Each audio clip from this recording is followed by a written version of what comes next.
Hello guys, welcome back to my YouTube channel. आज के इस वीडियो लेक्चर में हम लोग डिस्कस करने जा रहे हैं एक बहुत प्यारे से टॉपिक के ऊपर, और बहुत प्यारा सा टॉपिक आपका क्या है, इलेक्ट्रोकेमिकल सीरीज। तो गाइस आज इस इलेक्ट्रोकेमिकल सीरीज में हम लोग बहुत सारे इंपॉर्टेंट पॉइंट्स को देखेंगे और इससे रिलेटेड सवाल को सॉल्व करेंगे। कौन कौन से सवाल? एनसीईआरटी के सवाल होंगे, जेईई के सवाल होंगे और नीट के सवाल भी हम लोग सॉल्व करेंगे। किसके बाद? इस वीडियो लेक्चर के बाद। तो इसके लिए कोई नया वीडियो नहीं बन रहा है, इसी वीडियो में आप सॉल्व करोगे कैसे, आप इस बात को पहले समझ लो। तो गाइस पहले तो मैं इलेक्ट्रोकेमिकल सीरीज के बारे में आपको डिस्कस करना चाहता हूं। ये इलेक्ट्रोकेमिकल सीरीज होते क्या हैं और ये कैसे बनाए जाते हैं।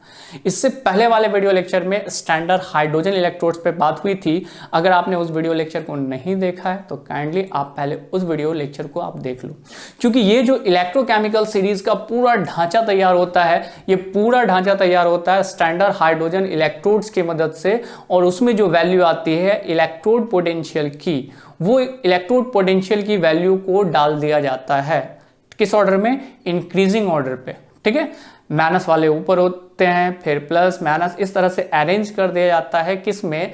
एक सीरीज में, और उस सीरीज का नाम बन जाता है electrochemical series.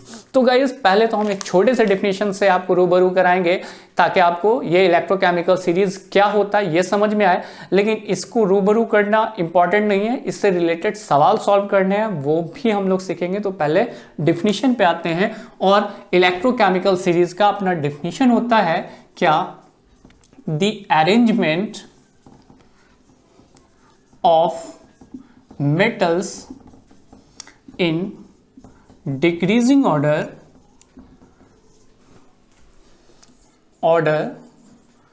of tendency to flow की जगह पे अच्छा रहेगा हम लोग लिखें loss of electron is called electrochemical series.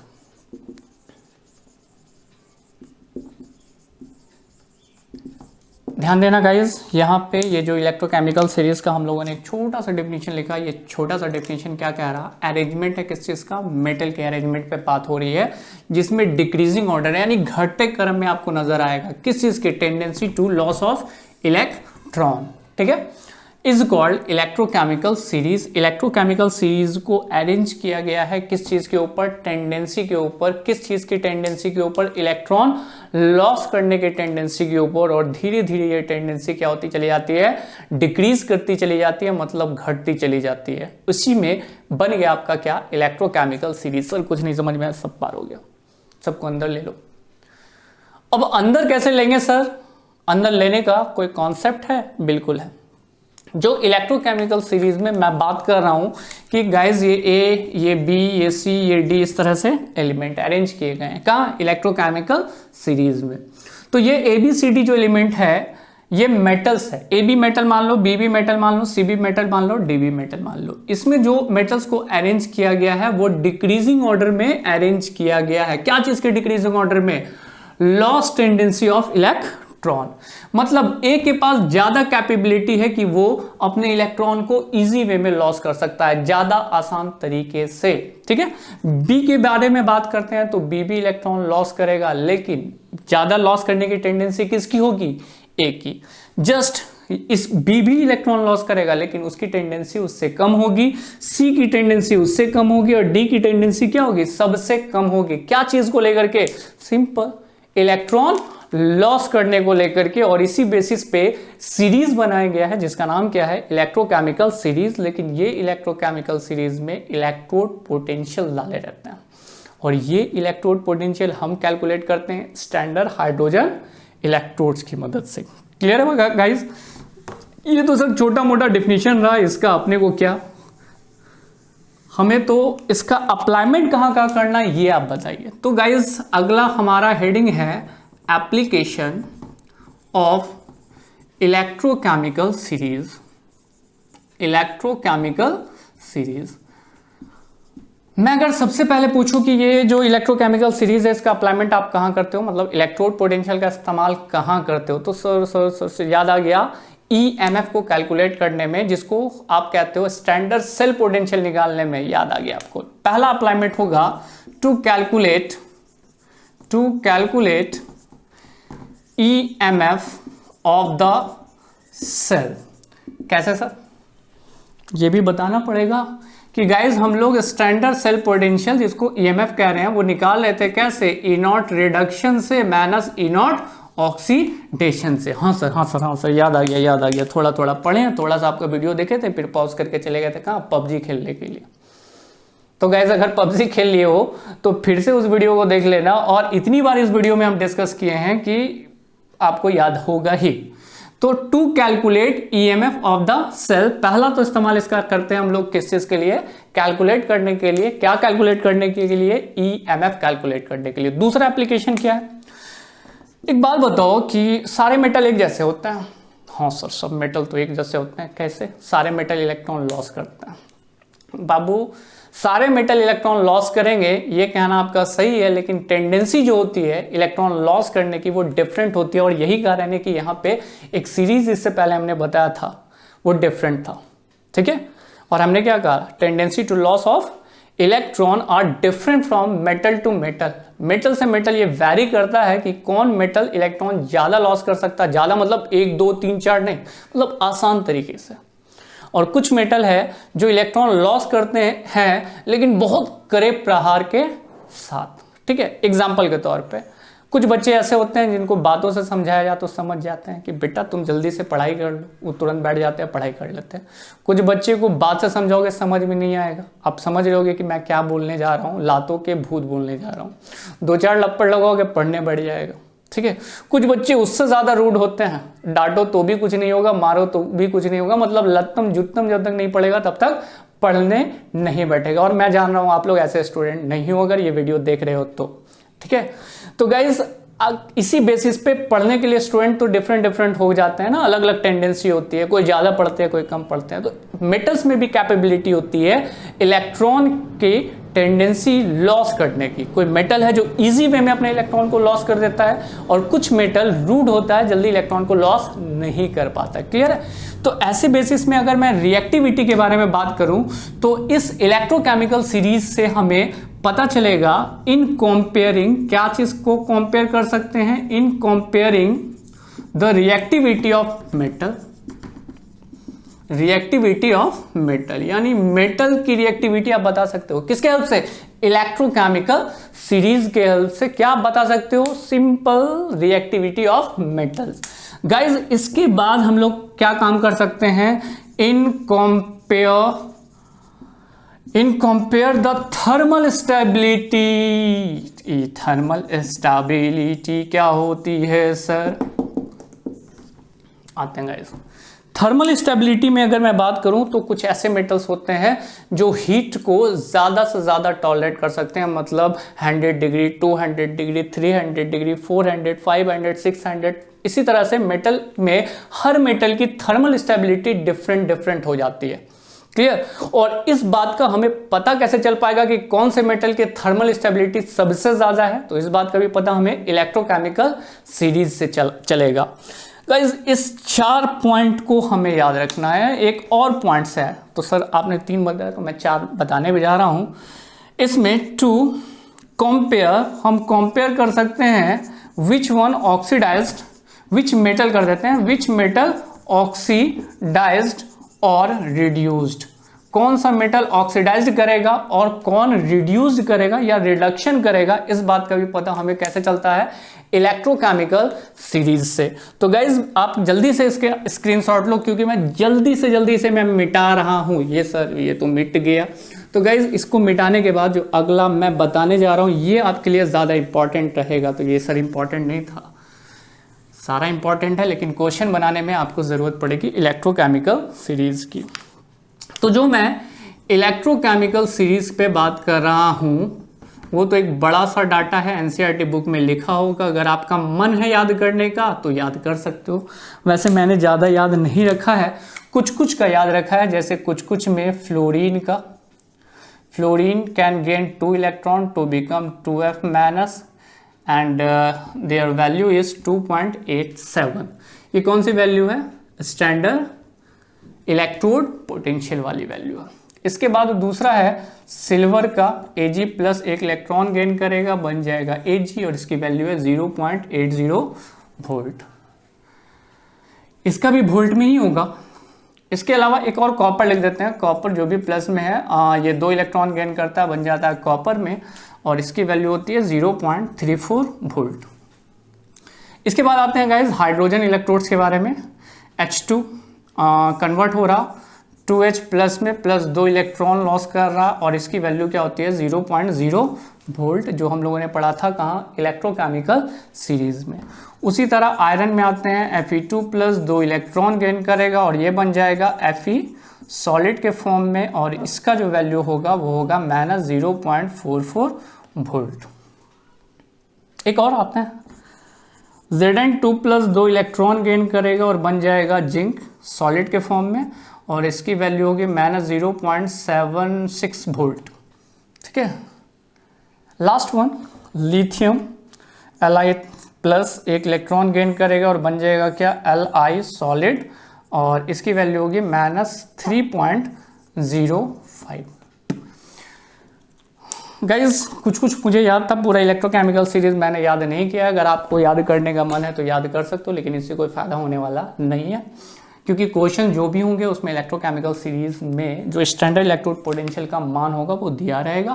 फिलहाल तो इतना सा बात जरूर समझेंगे इस इलेक्ट्रोकेमिकल सीरीज में। जब भी आप देखोगे तो ये टॉप पे होगा और ये कहाँ होगा, बॉटम पे। तो इसको मैं इस तरह गोल घेर दे रहा हूँ, नंबर नहीं दे रहा हूँ क्योंकि इसमें और भी बहुत सारे आएंगे बीच में, लेकिन आपको कुछ बातों को सिर्फ समझाने के लिए यहाँ पे हमने यूज़ किया।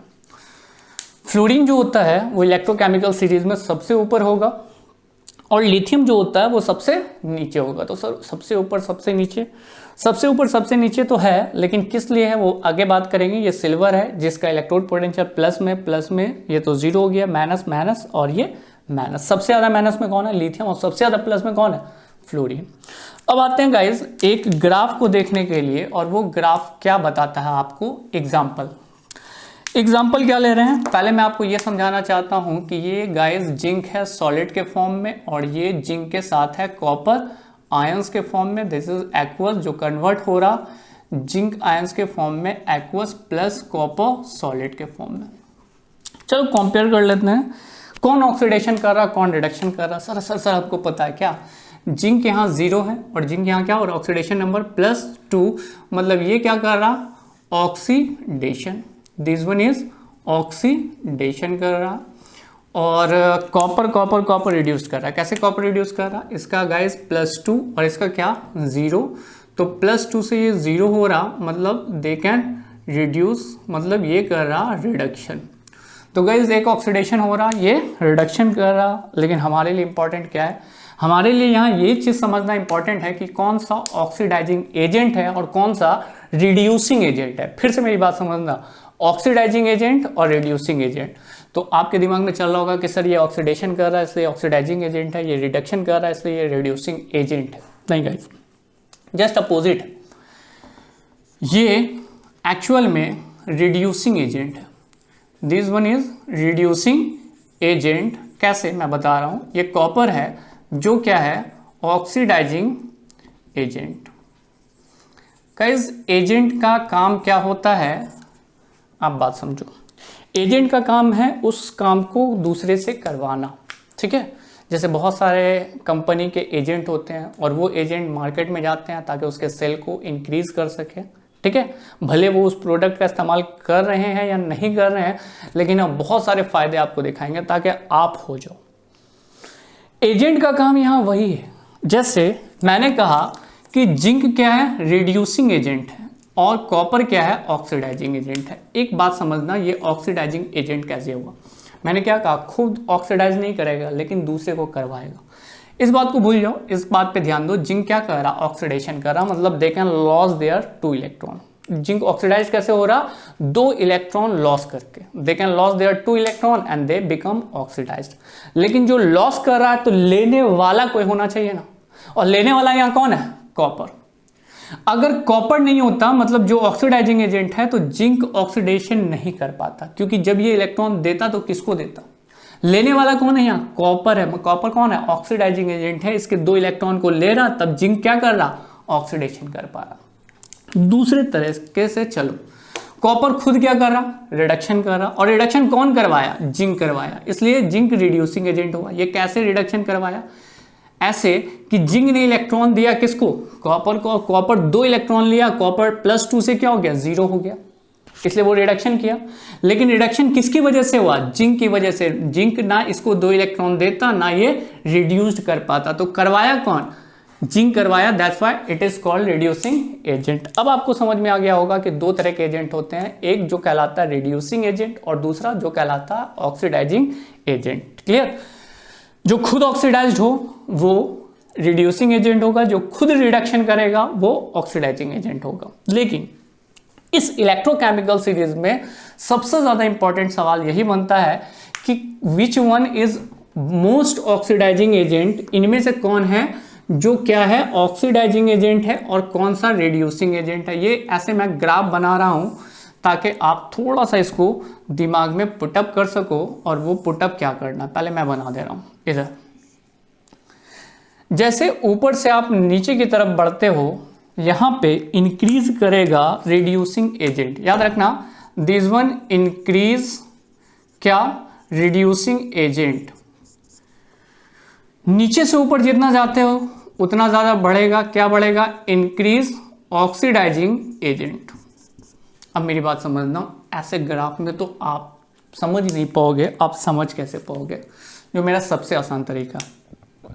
ऑक्सीडाइजिंग एजेंट उस पर ध्यान देना जिसकी वैल्यू क्या हो, पॉजिटिव में हो, और रिड्यूसिंग एजेंट वो होगा जिसकी वैल्यू जितनी ज्यादा नेगेटिव में होगी उतना ज्यादा वो रिड्यूसिंग एजेंट होगा। एक बात फिर से समझो, प्लस वाला कौन सा एजेंट, ऑक्सीडाइजिंग एजेंट, और माइनस वाला कौन, रिड्यूसिंग एजेंट। एक बार फिर से मेरे साथ बोलो, प्लस वाला कौन, ऑक्सीडाइजिंग एजेंट, और माइनस वाला कौन, रिड्यूसिंग एजेंट। याद करने के लिए आपका बड़ा आसान तरीका है, प्लस इस तरह का सिंबल है और प्लस में कौन सा सिंबल बनता है, ऑक्सीडाइजिंग एजेंट, और माइनस वाले को खुला रहने देना, माइनस वाला क्या हो गया, रिड्यूसिंग एजेंट। तो ऑक्सीडाइजिंग एजेंट कौन, प्लस, क्या प्लस, इलेक्ट्रोड पोटेंशियल की वैल्यू अगर प्लस में होगी तो दे आर ऑक्सीडाइजिंग एजेंट, जितना ज्यादा प्लस उतना ज्यादा ऑक्सीडाइजिंग एजेंट। और माइनस वाला कौन होगा, रिड्यूसिंग एजेंट, जितना ज्यादा माइनस होगा वो उतना ज्यादा रिड्यूसिंग एजेंट होगा। चलो इस ग्राफ में मैं आपसे पूछता हूं, सबसे ज्यादा ऑक्सीडाइजिंग एजेंट कौन है इन सारे ग्रुप में जो मैंने लिख रखा, तो मेरा आंसर है फ्लोरीन, क्योंकि इससे ज्यादा प्लस वैल्यू किसी की नहीं है। और मैंने क्या कहा, जितना ज्यादा प्लस होगा उतना ज्यादा क्या होगा, ऑक्सीडाइजिंग एजेंट का काम करेगा, मतलब अगले को वो ऑक्सीडाइज कराएगा। लेकिन वही मैं दूसरा सवाल पूछूं कि इस पूरे में सबसे बड़ा रिड्यूसिंग एजेंट कौन है, तो जवाब कौन होगा, lithium is the most powerful reducing agent. I think so इस वीडियो में आपको समझ में आ गया होगा, इतना सा बात जरूर समझ में आया होगा कि प्लस वाला कौन होगा, ऑक्सीडाइजिंग एजेंट, और माइनस वाला कौन होगा, रिड्यूसिंग एजेंट। अब मेरा एक क्वेश्चन है, मैं इसे मिटाऊं, इसका जल्दी से आप स्क्रीनशॉट लो क्योंकि मिटाने में मैं देर नहीं करता हूं। अरे बा, ये तो मिट गया सर, हम तो स्क्रीनशॉट लिए भी नहीं हैं। क्यों नहीं लिए, क्योंकि सर पेन कॉपी साथ में है ही नहीं, तो क्या लें, जो लेना है सो ले लो। फिलहाल एक क्वेश्चन आपके लिए बहुत बहुत बहुत भारी सा क्वेश्चन दे रहे हूँ, उठा करके देख लेना, ज़्यादा वेटेड होगा। क्वेश्चन ये है, which one of the following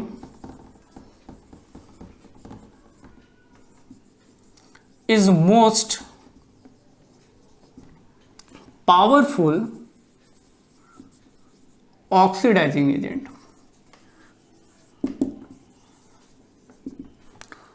अब देखना ऑप्शन कैसा बना रहेगा, ए ऑब्लिक ए प्लस दिया हुआ है जिसकी वैल्यू है -0.74, बी लिखा हुआ है बी 2 प्लस जिसकी वैल्यू है +0.36, सी है C plus C is equal to -1.86 and D2 plus oblique D is equal to +0.78। ये गाइस कुछ वैल्यू दी गई है और आपसे सवाल इसी तरह के पूछे जाएंगे जो इजी वे में आपको सॉल्व हो जाएंगे। आपसे क्वेश्चन क्या पूछ रहा है, इनमें से सबसे ज़्यादा पावरफुल क्या है, ऑक्सीडाइजिंग एजेंट कौन है। तो सर सबसे ज़्यादा पावरफुल का पता कैसे चलेगा, मैंने कहा ऑक्सीडाइजिंग एजेंट कौन सा होता है, प्लस वाला कि माइनस वाला, जल्दी बोल प्लस, तो प्लस जितना ज्यादा होगा ऑक्सीडाइजिंग एजेंट की कैपेबिलिटी उतनी ज्यादा होगी। तो सबसे ज्यादा प्लस कौन है, माइनस को तो काट ही दो ना, क्यों, क्योंकि माइनस वाला कौन सा एजेंट होता है, रिड्यूसिंग एजेंट, और हमसे पूछ रहा है ऑक्सीडाइजिंग एजेंट। अब इस दोनों में सबसे ज्यादा पावरफुल कौन होगा, जिसकी वैल्यू सबसे ज्यादा होगी, दैट इज आंसर डी। समझ में आया क्वेश्चन। इसी तरह के क्वेश्चन को कभी कभी अरेंज करने के लिए दे देता है, कैसा अरेंज करने के लिए देता है ये देखेंगे एनसीईआरटी का क्वेश्चन में।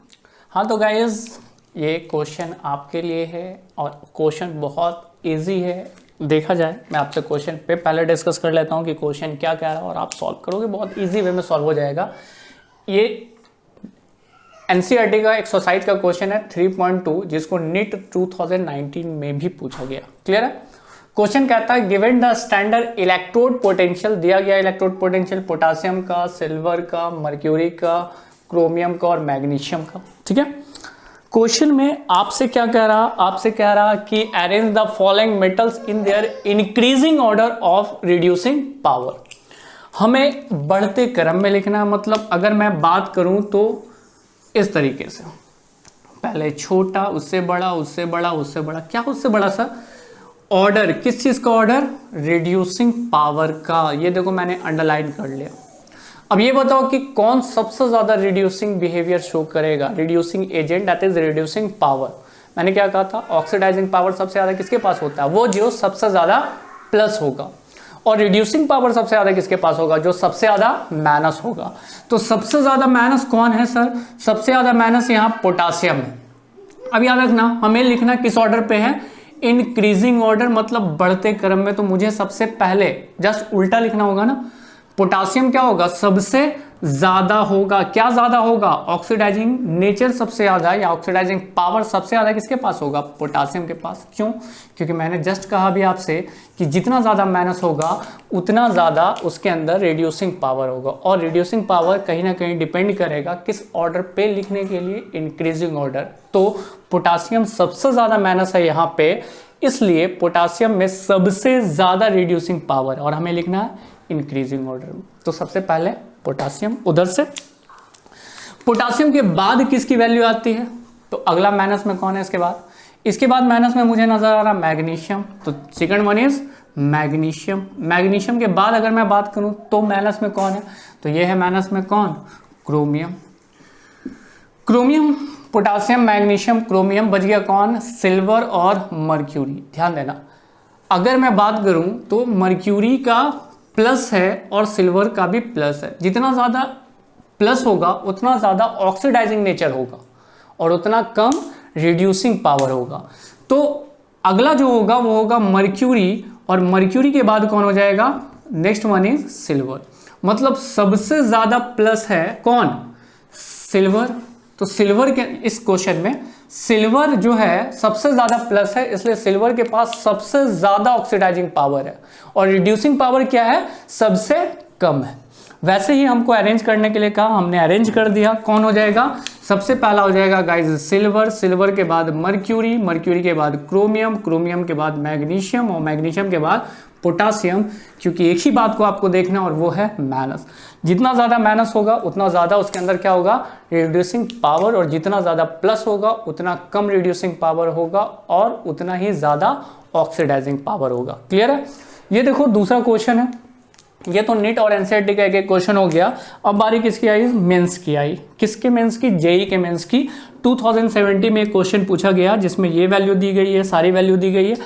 क्वेश्चन कह रहा है among the following is a strong reducing agent, इनमें से कौन है जो सबसे ज्यादा स्ट्रॉन्ग रिड्यूसिंग एजेंट है। वीडियो को पॉज करो और पॉज कर करके इस क्वेश्चन को जल्दी से सॉल्व करो। Your time start now, tick tick tick tick tick tick tick tick tick, question solve. आपका आंसर क्या है, ए, बी, सी और डी, जल्दी बताओ। देखो क्वेश्चन में क्या कह रहा, रिड्यूसिंग एजेंट। रिड्यूसिंग एजेंट सबसे ज्यादा कौन होगा, जिसमें सबसे ज्यादा माइनस होगा, और सबसे ज्यादा यहाँ माइनस किसके पास है, इकलौते ऑप्शन के ऊपर, that is a chromium. Answer क्या हो गया, आंसर हो गया ए। टाइम लगा क्वेश्चन सॉल्व करने में, नहीं मुझे भी नहीं लगा। तो गाइस इस वीडियो लेक्चर में हम लोगों ने इस तरह के क्वेश्चन को सॉल्व किया, और भी बहुत सारे क्वेश्चन होंगे। अगर आपके पास क्वेश्चन बैंक अवेलेबल है तो आप बनाओगे ज़्यादा से ज़्यादा क्वेश्चन, लेकिन कॉन्सेप्ट यही अप्लाइड करना, क्वेश्चन सॉल्व हो जाएंगे। आज का हमारा वीडियो लेक्चर यही खत्म होता है।